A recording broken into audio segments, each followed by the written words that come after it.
Bhagyaraj sir birthday ஃபங்க்ஷனில் Rajini sir பேசும்போது சொன்னார், இந்தியாவிலேயே ஸ்க்ரீன் ப்ளே ரைட்டிங்கில் நம்பர் 1 சலீம் ஜாவத், அவருக்கு ஈக்குவலாக அவரை தாண்டி ஸ்க்ரீன் ப்ளே பண்ணக்கூடியது பாக்யராஜ், அதில் எந்த மாற்று கருத்தும் இல்லைன்னு சொன்னார்.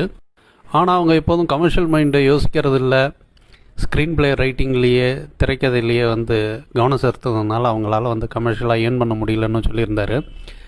அப்படி அவர் பண்ணியிருந்தால் அவரோட படத்துக்கான ரைட்ஸு வச்சுருந்தாலே இன்றைக்கி போயஸ் கார்டன்லேயும் போட் கிளப்லேயும் ஒரு 5 பங்களா வாங்கியிருக்கலாம்னு சொன்னார். அது உண்மைதான். ஆனால் இப்படிப்பட்ட ஒரு ஸ்க்ரீன் ப்ளே ரைட்டரை நம்ம திரையுலகம் இப்போ யூஸ் பண்ணுதான்னா அது ஒரு கேள்விக்குறி தான். ஆனால் அவர் இருக்கிற காலத்தில் அவர் தேவர் ஃபிலிம்ஸோட கதை இலாக்காவில் உள்ள கலைஞானம் சார், ஜிஎம் குமார், லிவிங்ஸ்டன், ஏகப்பட்ட பேர் அவர்கிட்ட அந்த கதை இலாக்காவில் இருந்தாங்க. ஆனால் இன்றைக்கி யாரும் கதாசிரியரை கேட்டுக்கிறதே இல்லை.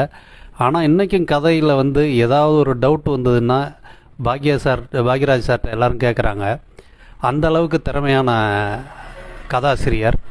ஆனால் டெய்லி நம்ம இவ்வளோ சீரியல்ஸ் பார்க்குறோம்.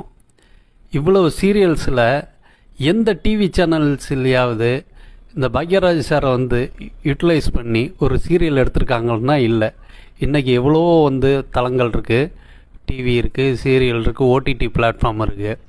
ஆனால் பாக்யராஜ் சாரை யாரும் கண்டுக்கலைங்கிறது தான் ஒரு நிதர்சனமான உண்மை.